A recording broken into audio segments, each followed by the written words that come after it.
亲爱的朋友们，欢迎来到微光夜读。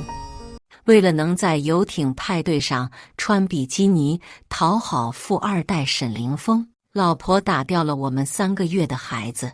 狂欢一夜后，他衣衫不整地回来，我猩红着眼质问他，他不但不以为意，还对我恶语相向。如果当初没有嫁给你，游艇也是我的，派对也是我的，我现在也不会用这种方式勾引沈凌峰。可他把我睡了，才嫌弃我是有妇之夫，连小三都不让我当，这一切都怪你。他怨恨地盯着我，突然发了狠，抱着我冲出阳台。我和他双双坠下高楼，尸体摔得4分5裂。再睁眼，我回到和他表白前，这一次我对他视而不见，专心发展事业。而她也如愿摆脱了我这个拖后腿的穷酸舔狗，成功嫁给沈凌峰。可7年后，在他的海岛生日派对上，他看见我怀里拥着别的女人，却慌了。接下来开始我们本期故事，记得点击订阅并开启小铃铛。潜水回来，我提着装备准备回房间换衣服，却看见草坪上正在举办派对活动。草坪中央放着一个红玫瑰拼接的巨大爱心，上面写着严佳佳的名字。我愣了一下，正要走，却看到严佳佳穿着一袭抹胸礼服，被昔日的同事簇拥着。佳佳，沈少真是又有钱又宠你，这个海岛是私人的，我们想来这里旅游都要专门申请排队，而他不仅轻轻松松在海岛给你举办这么豪华的生日派对，还为宾客们包下了整整2层的酒店。真羡慕你，嫁这么好的老公，不像我们还要给公司累死累活做牛马。你老公今天肯定也请了很多富豪吧？给我们介绍介绍呗。对了，怎么没看见潘石泽？他不是爱你爱得要死，最舔你了吗？肯定是没脸见人呗。当年佳佳拒绝他的表白，他心灰意冷，连工作都辞了，一看就是没出息的。听到大家谈起我，严佳佳脸上的笑容僵住，神色微敛。众人不察，还在继续说，他一个没脸没皮的舔狗，当年敢和沈少竞争追求你，真是自不量力。我记得他那时候捧着向日葵，骑个自行车要来在佳佳，碰上沈少一后备箱的红玫瑰，对比不要太鲜明。不过你们别说，潘石泽露着一口大白牙，笑得还挺痴情，挺自信的。那是痴情吗？那是痴傻吧？众人一片嘲笑声。他们不知道，严佳佳不喜欢红玫瑰，她喜欢的是向日葵。可惜这不妨碍她喜欢上别的男人。上辈子我们大学毕业入职同一家公司，实习期间我们就暗生情愫。她曾经红着脸对我说，石泽，我看着你的眼睛，心脏就跳得特别快，像小鹿在里面乱撞。那时候我是那么坚定地相信我们的爱情，就算他不和我商量就把孩子打掉，只要他低头认错，我也能不计前嫌。可是他的心和身体后来都给了别人。我叹了一口气。有路过的游客问我，潜水一次多少钱？严佳佳和附近宾客们闻声回头，脸上都露出鄙夷的神色，说曹操道，潘石泽，没想到你还真来了。不过你怎么穿成这样来参加佳佳的生日派对？他该不会是来抢人的吧？要背着佳佳从海里游走吗？哈哈哈哈！不照镜子看看自己什么德行？佳佳老公有私人游艇，他一个癞蛤蟆用1双脚蹼，能快得过游艇？我不在意他们的嘲讽，只想赶紧换掉湿透的衣服。严佳佳看着我的神色晦暗不明，随后讥讽笑道，潘石泽，你居然追我追到这里来了。我淡淡道，我不是来参加你的生日派对的。有人口气里满是嘲讽，他当然不敢明着来参加这么奢华的派对。看他穿成这样子，分明就是个破潜水教练。知道你在这里举办派对，赶紧巴巴地跑过来舔你。不会吧？原本在我们公司好好的工作，现在怎么混成这样子？严佳佳的眼中闪过了一丝怜悯，随即讽刺道：“潘实泽，你在这里工作，你都30出头的人了，怎么越活越没出息了？”我眉眼温淡，我是在这里工作，不过不是潜水教练，这个岛是我的话还没说完，一道不友好的声音自后方响起：“潘实泽。”沈凌风见是我，眉眼满是不悦，转头看向严佳佳：“这就是你挑这个岛过生日的原因？”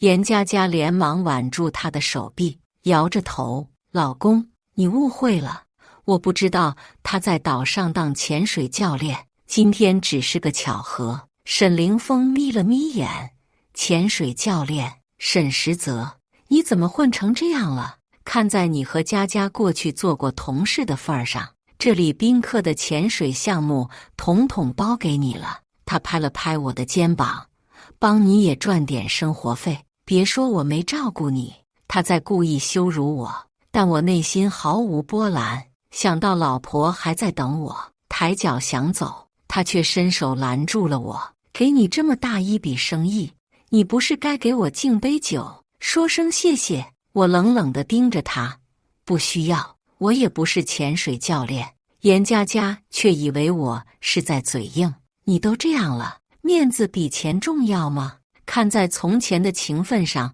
我们才帮你，你别给脸不要脸。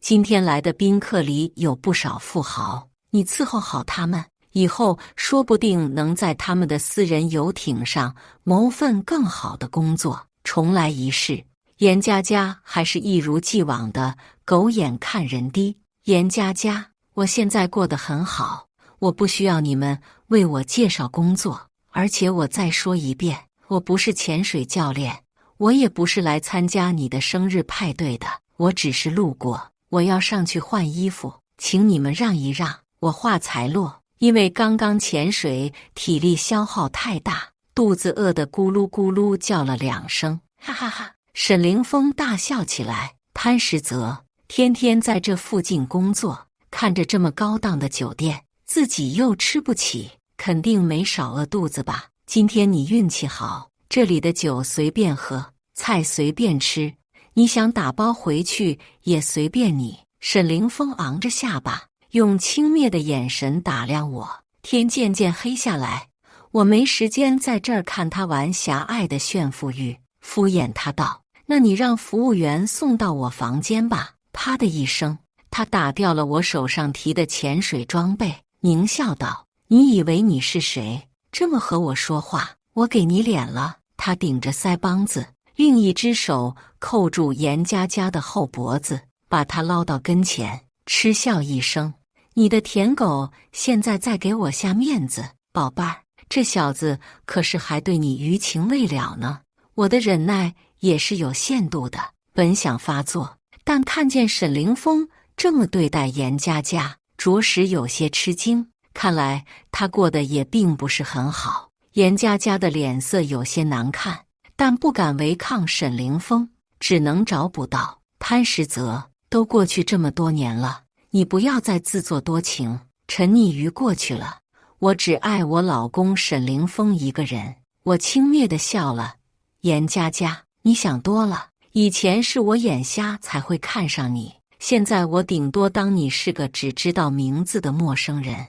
你们要是再对我这么无礼，我不介意把你们赶出我的酒店。”沈凌风像是听到了什么天大的笑话，夸张的哈哈大笑起来：“潘实泽，打肿脸充胖子也没有你这么不要脸的。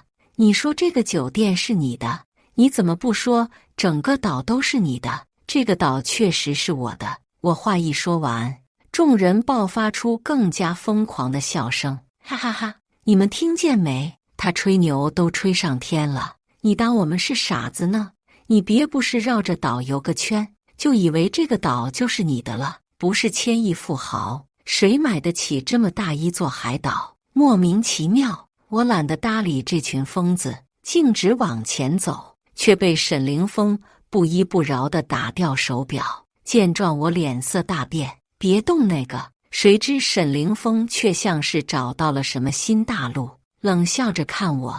哎呦，终于慌了，水鬼，一看就是假货，至于这么紧张吗？见我神色紧张，他眼中是明晃晃的恶意，一脚把手表踢向人群。想攀上他家的那些人立刻心领神会的嘲笑，他还真装上了，带个山寨招摇撞骗，就真以为自己是富豪了。紧接着又有人猛地把表踢到另一边，男人嘛，都好面子，哈哈哈哈！我的手表被他们当作垃圾一样踢来踢去，我强压下心底涌上的愤怒，沉下声，算是对他们最后的忠告。这表对我很重要，也是真的，踢坏了你们可赔不起。他们却愈发的嘲讽狂笑起来，吓唬谁呢？表是真的，酒店是你的，岛也是你的，我看你脑子进水才是真的吧，哈哈哈！他脑子泡的还是海水，都把脑浆淹臭了。手表被众人踢了几个来回，最终踢到沈凌风脚边，他用力踩在脚底下，眼中是浓浓的轻蔑和嘲讽。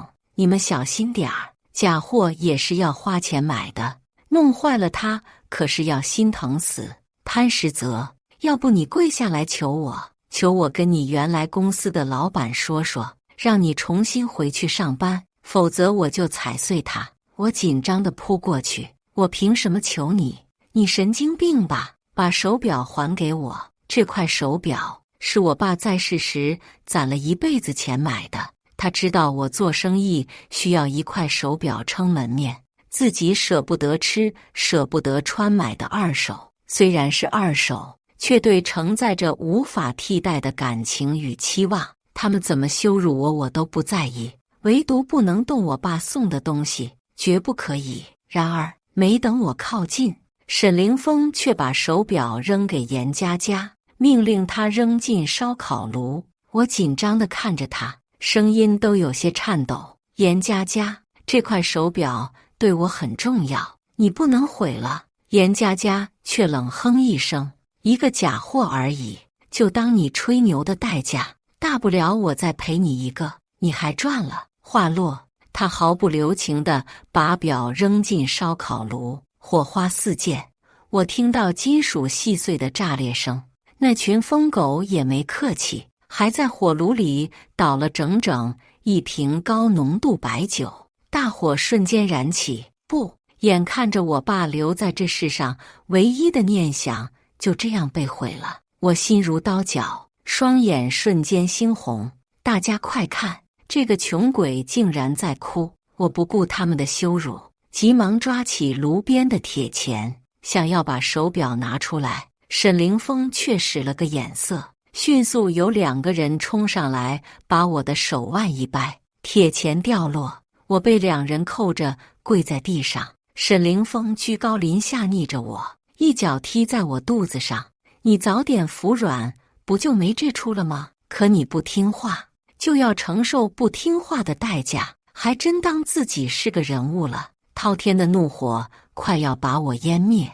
严佳佳看我面色惨白，眼里还是露出一丝不忍，可也只是对沈凌风说：“老公，今天是我生日，别闹出事来，扫兴。”沈凌风听见这话，却更加愤怒了，他神色冰冷：“你这是心疼他了？”严佳佳忙摇头：“怎么可能？他一个屌丝，跟个狗皮膏药一样，我讨厌还来不及。那好，你证明给我看。”沈凌风的眼神掠过地上的铁钳，严佳佳脸色难看，有些犹豫。沈凌风黑了脸，弯腰捡铁钳，我瞅准时机，一脚把他踹倒，身后2人松了力度，我挣脱开，挥起拳头猛地砸在他们脸上，直到拳头见血才罢休。我喜欢冲浪潜水，体格很好，又比他们高大，如果不是他们人多势众，我刚刚不会轻易甘于下风。我打红了眼，我又冷冷地盯着趴在地上的沈凌风。今天我一定要他付出代价。我迅速朝他奔去，严佳佳却突然一酒瓶砸在我的后脑勺，辛辣的酒液淌了我满脸，我生理性流出眼泪，眼睛根本睁不开。严佳佳丢了碎裂的酒瓶，急忙去扶沈凌风。老公，你没事吧？下一秒，耳边砰的一声炸响，我的后脑传来一阵剧痛，温热的血液从头顶流下，有人把铁钳砸在了我脑袋上，我脱力般倒在地上。是谁在这里闹事？身后忽然一道质问声，酒水鲜血呼了一脸，我勉强睁开眼睛，看到来的是酒店经理。你来的正好，叫保安来，这些人在酒店闹事。经理神色一凛，我们这是高档酒店，什么阿猫阿狗敢在这里捣乱？他伸出手指头正要骂人，看清沈凌风直接拐了个弯，脸色也突然谄媚起来。沈先生，怎么是你？发生了什么事？严佳佳先于沈凌风开口，狠狠皱着眉头。这个穷鬼来我的派对上撒野，还伤了我老公。你们酒店就是这么服务贵宾客户的，赶紧把他赶走。经理连忙哈腰道歉，沈夫人，沈先生，真是对不起，我们这儿正对着开放式沙滩，经常有些不知所谓的人混进来，我马上把他赶走。说着，他手一挥，就有几个保安上来拉我，其中一个年轻的保安执着着没有马上动手，小声跟经理说，我怎么看这个人那么像我们董事长的老公？经理一巴掌甩过去，瞎了你的狗眼！潘先生一表人才，一身金贵，这个屌丝哪里配合他像？我伸手想要抹开脸上的血，结果越弄越脏，那些保安还七手八脚的要把我拖走。这时，人群外面有女人怒喝一声，你们在这里干什么？经理转头看清来人，立刻90度鞠躬。蓝总，有人在我们酒店闹事，我正要赶他走。沈凌风也眼睛突然一亮，您就是蓝总，久仰大名，我是沈氏集团二公子沈凌风。他掏出名片，恭恭敬敬递上去，陪笑道，今天我包了贵酒店整整2层，沈某很期待能交您这个朋友。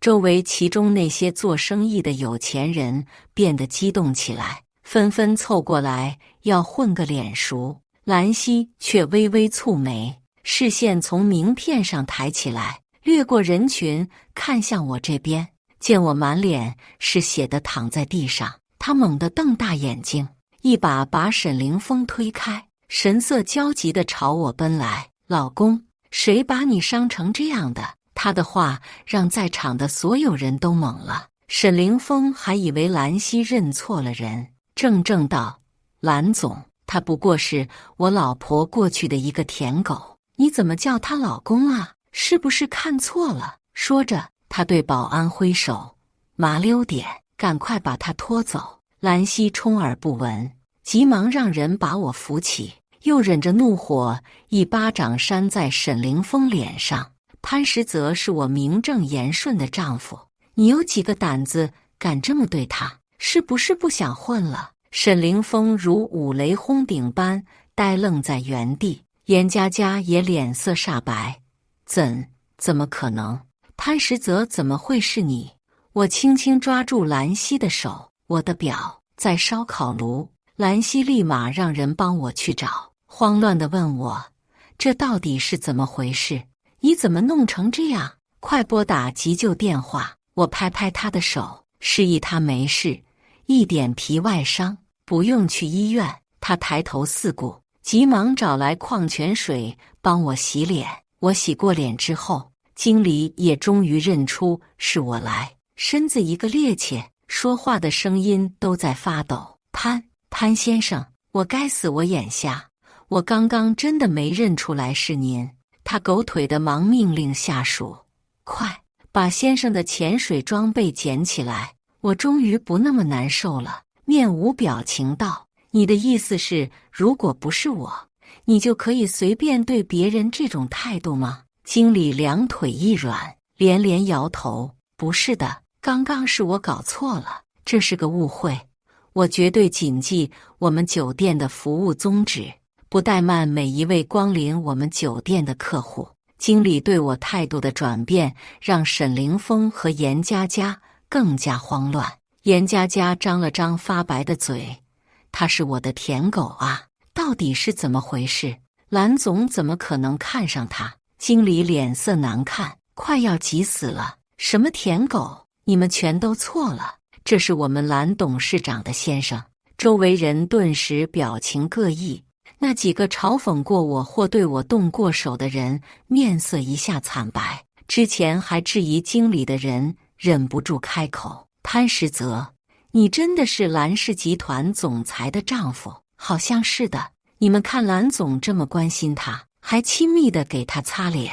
天哪，潘实泽是什么时候榜上富豪的？”沈凌风感到不可思议，抖着嗓子问：“他真的是蓝总的丈夫？”这边兰溪见我脑袋上出血，心疼得快要哭了：“老公，你怎么样？你别吓我，快把医生叫来，快！”我微笑安慰他：“没事，一点皮外伤。”兰溪抹了抹眼泪，转头冷冷地看向众人：“到底是谁对我老公动的手？”有人赶忙狗腿地指了指之前扣着我的其中一个男人：“是他用酒瓶子砸的你，蓝总。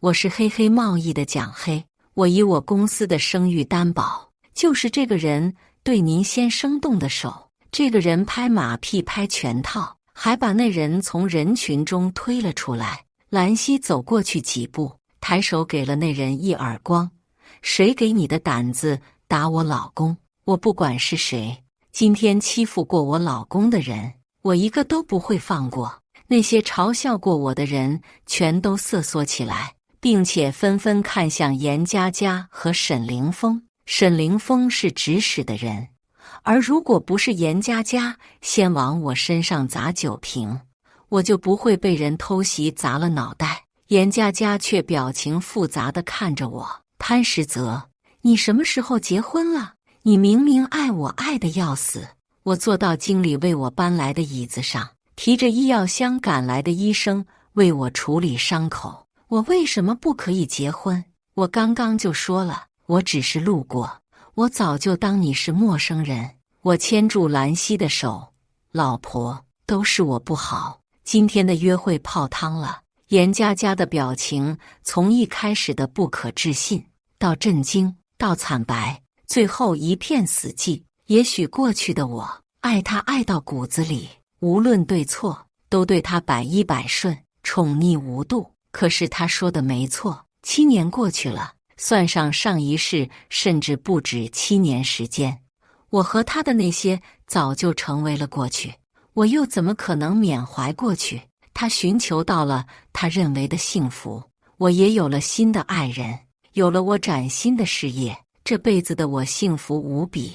在场的人知道我的真实身份后，看我的眼神都不一样了，从之前的讥讽嘲笑，全都变成了阿谀奉承。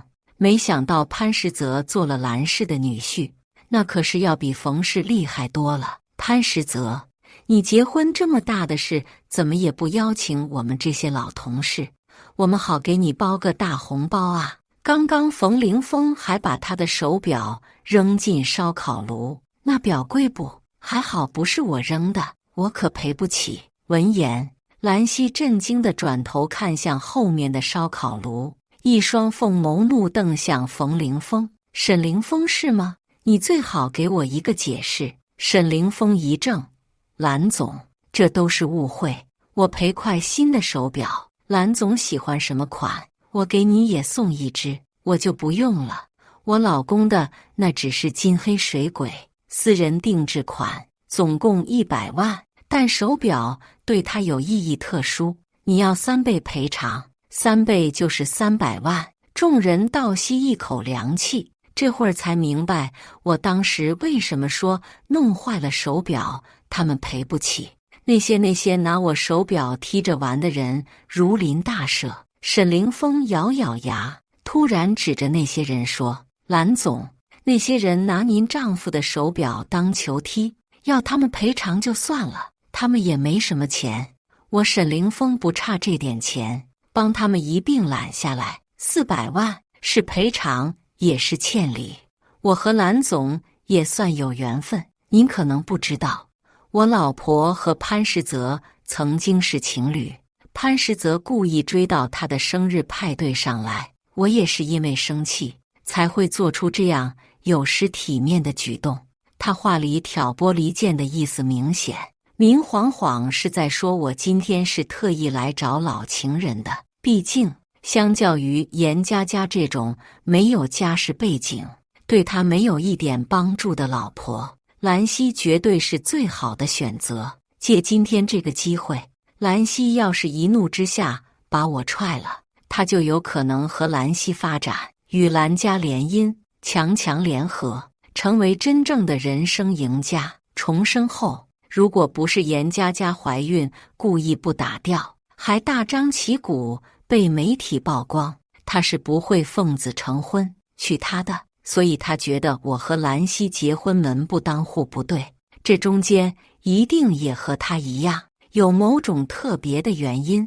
他这是在抛出机会给兰溪解决我这个碍眼的家伙。严佳佳拉住沈凌风的手，赶忙和我撇清关系：“老公，你不要胡说，我和潘世泽早就断了，我们是清白的，一切都是潘世泽他自己一厢情愿。”沈凌风一把甩开他：“别以为我没看见你们两个刚刚在那里眉来眼去，自己的老婆和初恋余情未了，他还故意穿着紧身衣来秀肌肉勾引人，你们当我是瞎子？”兰溪蹙着好看的眉毛，转眸看我：“老公，你太讨厌了，干嘛肌肉练得这么好，连男人都要对你吃醋？”我无奈一笑，低声在他耳边哄他：“别人只能看，只有你能摸。”他娇嗔地推了我一把：“讨厌！”沈凌风没想到是这样的结果，他在挑拨离间，我们反而秀起了恩爱。他一口牙都要咬碎了：“蓝总，你听我说，这个沈凌风就是个心机男，他当年和严佳佳同一家公司，对他求婚不成，转头就把工作辞了，去找别的目标。当然，他的脸蛋身材都还不错，但就是这样的男人最会靠这种东西欺骗女人的心。他现在连一份正经工作都没有，还想拿着你的钱出来找别的女人逍遥快活。今天刚好让你看清这个人的真面目，一个靠姿色的男人，他的真正目的就是要骗你的钱。”我好笑地拉起兰溪的手，按在我的胸膛上。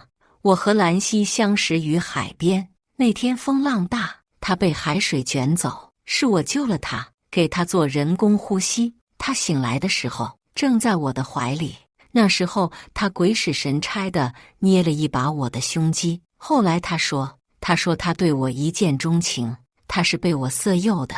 所以冯凌风说的有一半是对的，我确实色诱了兰溪。我的创业也因为有了兰家的协助而犹如坐上火箭，一飞冲天。虽然结婚多年了，兰溪的脸还是红了，满含深情地看着我。我就是被他骗色了，我心甘情愿。不过要说钱，我老公可比我有钱多了。一旁的经理开口：“兰董说的没错，沈先生可是泽瑞集团的老板。”沈凌风惊掉了下巴：“什么？你说泽瑞集团就是那个7年时间从零一跃而起，成为全国顶级商业帝国的泽瑞集团？”而严佳佳不仅是震惊，语气还带着一丝崩溃：“潘世泽，你什么时候变得这么厉害？你为什么不告诉我？”他张大嘴巴，不可置信地看着我。他怎么也没有想到，平平无奇的我会在7年间发生如此的蜕变，一跃而起，成为富豪榜上的人物。一时间，他后悔不已。上一世，我骑着自行车来送严佳佳向日葵的时候，正好碰见沈凌风开着装满红玫瑰的跑车，大张旗鼓地追求我们公司的副总经理。谁知道副总经理当场拒绝了沈凌风，沈凌风下不来面子，便转头要送当时刚好在场的严佳佳，要她做自己的女朋友。突然跑出来一个陌生人说要她当自己女朋友，又担心得罪自己公司上司。严佳佳并没有答应，而是转身投入了我的怀抱。后来我和严佳佳结了婚，沈凌风则和一个豪门千金联姻结婚。婚后的沈凌风流连花丛，绯闻满天飞，他并不是一个专情之人。这在严佳佳已经和我结婚了的情况下又上了他的床，就是最好的证明。可是严佳佳想要富裕的生活，想要成为人人羡慕的豪门阔太太，她太想了，所以重活一世。她明明知道沈凌风不是什么专情的人，还是使尽心机手段。避孕套是她主动提出来不戴的，狗仔是她找的。他甚至创造机会偶遇沈家的父母，拼尽全力给对方家长留下好印象。后来他成功了，让沈凌风不得不奉子成婚。严佳佳终于如愿以偿嫁进了豪门，成为梦寐以求的沈夫人。这辈子她享尽荣华富贵和人们艳羡八戒的目光，可同样的，他也要忍受沈凌风在外面花天酒地，美女如云。他是快乐的，可是他同样也是痛苦的。对于你感情，他真能选择睁一只眼闭一只眼。至少他在表面是光鲜的，是令人羡慕的。但是夜深人静的时候，他也时常会想起上一世，想起我对他的专情和宠爱，想起我们朴素而简单的生活。他是爱我的，可是普通的物质条件让他想也不想地退缩。如果知道我这辈子会创立泽瑞集团，成为顶尖富豪，那和我结婚无疑是最完美的结果。所以现在他后悔了，他感到绝望和悲愤。你和他结婚是不是在故意惩罚我？你生气我离开了你？我淡然一笑，我结婚当然是因为我爱兰溪，这和你一点关系都没有。碰见重要客人路过，兰溪过去打招呼，沈凌风内心挣扎了一下，对我挤出笑容。潘总，你是很有大将气度的人，我们也是不打不相识。我知道你还喜欢佳佳，你说个时间，我让他去伺候你。我现在把他调教得可好了，包你爽飞。没有永远的敌人，只有永恒的利益。以后还希望我们强强联手，一起呼风唤雨。严佳佳一脸愕然，她知道沈凌风虽然花心，对婚姻不忠，但从没想过这个男人会为了利益想要把自己的老婆送上别人的床。而我也没想到沈凌风还是这么执迷不悟，跟这种人没什么好纠缠的。我转头看向呆滞在那里的严佳佳，我约了和老婆吃晚饭，潜水回来路过这里，才会碰上你们。如果知道你来酒店，我想为了避嫌，肯定是不会同意你们入住的。所以为了不再让我老婆生气，还请你们马上离开。沈凌风见我当他是空气，还要赶他们走，他面子下不来，一改八戒的嘴脸，恼羞成怒道：不住就不住，这里多的是酒店。你是有钱人，我也是有钱人，我还真怕了你了。他们被赶出了酒店，只是他们后来才发现，原来我真的是这个岛的岛主。不仅没有一家酒店肯收留他们，他们甚至要连夜离开海岛。一群人在码头等船的时候，我刚好和兰溪在海边散步，严佳佳追过来喊住了我。我让兰溪等我一下，她坚信我们的感情，也尊重我，默默点了点头，走开了一些。严佳佳看着我的眼神中充满了不甘和不理解，她潘实则，你那么爱我，难道你真的都忘了吗？我奇怪他为什么还纠结于这个问题。大概上一世我真的是太舔他了吧？忘了，因为不爱了。听完我无情又简短的回答，严佳佳红了眼睛。可是我还爱你，我经常会想起你。他一个没脸没皮的舔狗，当年敢和沈少竞争追求你，真是自不量力。他的脸色苍白的毫无血色。不是的，我只是想要更好的生活。这一世你明明可以满足我，我有些不耐烦了。你是不是忘了，你为了能参加沈凌风的派对，打掉了我们的孩子？你也忘了，上一世是你亲手结束了我的生命。对于一个杀人凶手，你觉得我应该要怎样的态度？严佳佳愣住，哆嗦着嘴唇，再说不出话来。他走的时候几乎是落荒而逃。这之后，我并没有想要刻意动手，沈家的生意就出了问题。毕竟那天沈凌风被我赶走的消息很快散开，谁也不想因为一个沈氏得罪了我和蓝家这两大顶级富豪。沈凌风遭到家族的质问唾骂，削了他所有在公司的职务。沈凌风把问题归咎于严佳佳头上，对他没了过去的好脸色，动不动就拳打脚踢，甚至对他们的孩子也下狠手，还把外面的女人带回家，让他伺候他们。严佳佳受不了，把沈凌风家暴和出轨的照片视频曝光到网上，想故技重施，逼沈凌风屈服收敛。可使这次沈凌风不仅没有收敛，还变本加厉。他怒气上头，将孩子扔下了楼，当场摔死。严佳佳撕心裂肺的嚎叫，这一世也似乎终于明白了一个母亲失去孩子的痛苦。到最后，她精神崩溃失常。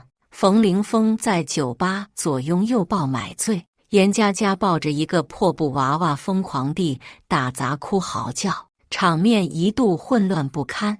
我熄灭手机屏幕，有些怅然地把兰溪搂进怀里。她仰起头，老公，我们造个人。我点头，笑着吻在她的唇上，温度渐渐攀升，屋内一片旖旎。感谢大家的观看，本期故事精彩吗？欢迎大家在下方评论区吐槽。如果你喜欢这类故事，记得点击订阅微光夜读，并分享给更多的人，这会对我帮助很大。再次感谢大家的观看。